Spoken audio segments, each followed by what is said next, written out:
Today I have a guest with me. It's Viraj Sharma, a young man from England who is of Indian origin, and he has come down to India to explore the land of his forefathers and also to interact with me. So according to Viraj, there are many people in the UK who he knows and they have some questions for me. So Viraj is going to ask me all these questions shortly. And we have decided that we're going to record our conversation, as I have not spoken much about myself on the internet anyway. So Viraj, go ahead.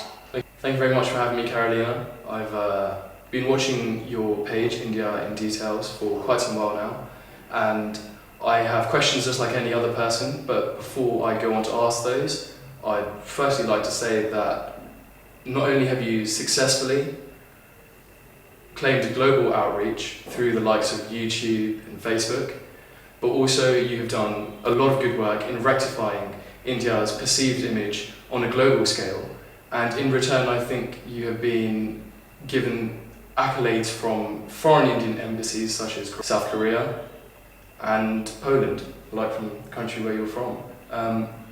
This is all obviously positive. However, I think some of us from home have a lot of questions about you and about what's inside India in Details and how it's been put together and what's behind it all. Firstly, you only seem to be putting India in a good light. Where's the criticism? Well, I do not agree with you here at all. I'm not only praising India. The truth is that my goal is to show all sides of this country, and I am not done yet. It is kind of like challenging to make so many good quality movies on India in just a couple of months. And we are just a couple of individuals. We are not a media house. And anyway, I also believe that in the work that we have done so far, there is also a fair amount of criticism. Like you can just see the movie on traffic in Delhi and NCR, or you can just read an article on the conditions of sanitation system in India. And on the other hand, I also don't want to just like criticize, I don't want to praise India. My goal is just to observe things, tell my opinions and share the knowledge that I gathered. Is there an ulterior motive with India in Details? Like, is it to become famous? Is it to have a social backing? Is it for money? Well, the truth is that when we started to post movies on YouTube, we didn't even know that you can earn from YouTube. Only after some time, when our films went viral, some of our viewers mentioned that why we are not starting these advertisements on YouTube to earn money. And the thing is that I'm not a YouTuber. I never wanted to be a YouTuber. I treat YouTube as a part of social media where I can interact with the world audience. And I think that's already enough, that answers everything. But to add, I am also an engineer by profession, and my husband has a furniture business. So in terms of what we need, this is already enough. And so I guess that's why you don't ask people to like subscribe to your channel or to like your videos in the videos. Exactly. As I said, I'm not a YouTuber.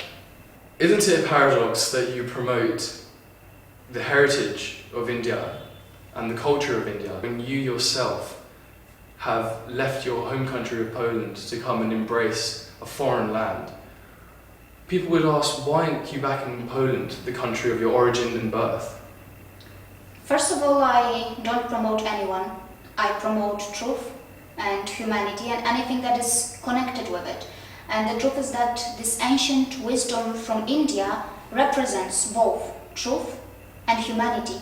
And if India gets promoted due to this fact, it is not in my control. And on the other hand, this ancient wisdom of India is not limiting itself just in the particular region or in particular community.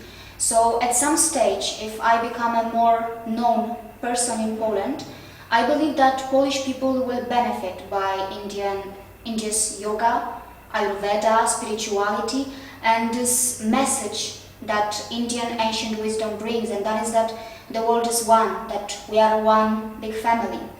And it is also like this, like a Gujarati who maintains still his origins and his traditions. Punjabi or Kerala people, they still maintain their traditions. And in the same way, Polish people can maintain their own culture, but also follow the core values of this ancient wisdom of India, which means oneness, and as I already mentioned, that the world is one family. And I am a Polish citizen, and I will always have love for Poland and its culture. Some of us know that you're the wife of NRI Goswami. In this case, I think the question is, why did you marry an Indian man? Well, the point is that in Poland there are less men than women, and in India it's rather opposite. So don't you think it's quite obvious that some Polish women marry Indian men? But to be serious, I married him because he's the best human that I come across. And it didn't matter for me what kind of nationality he is. With frequent uploads of videos with high quality, I think I'm curious as to whether you have any financial backing or if you have anyone who sponsored you to make the videos. Well, India in Details is run by my husband's savings. As I already have mentioned, he has a furniture business. And of course, we have been looking for some self-sustaining economic model for India in Details, as it is growing really fast, and we can't just do it on our own, and we can't keep running it on my husband's savings. At no stage I will compromise on the core values that India in Details has, and I will always share the facts, and I will share only the truth according to my own understanding. In some of your movies you sit on a throne. I think this may come across as being a bit pretentious and ostentatious. Like, did you mean to do that? Absolutely not. I did not mean to show off or anything. The reason was simple. We just wanted to make the movies more presentable. Your video Why I Loved India went viral on Facebook and had a global outreach. You showed some great sights of India, but you seemed to leave out places like West Bengal and Odisha. Why did you do this? Well, traveling across India and shooting our own films requires a lot of time and money, and we always make sure that we put our own clips, or in some cases we use also this royalty-free clips, and we did not have clips from West Bengal or from Odisha, and of course at some stage we would love to explore and go to Kolkata and also shoot our own clips. And also I have mentioned in the movie that it is impossible to show the whole country in just few minutes. Your popularity has been growing all over the globe, and you've shown India in such a positive light. How do you feel about this? Well, I'm not a face of India. I am just an outsider, a guest of this country, and from this perspective I am showing India according to my own understanding. I guess that's fair enough. So I think Viraj is out of questions. To all my viewers, remember that you can always contact me through email that you can see on the screen. Thank you, Viraj. Thank you very much for giving time and speaking to me. See you again.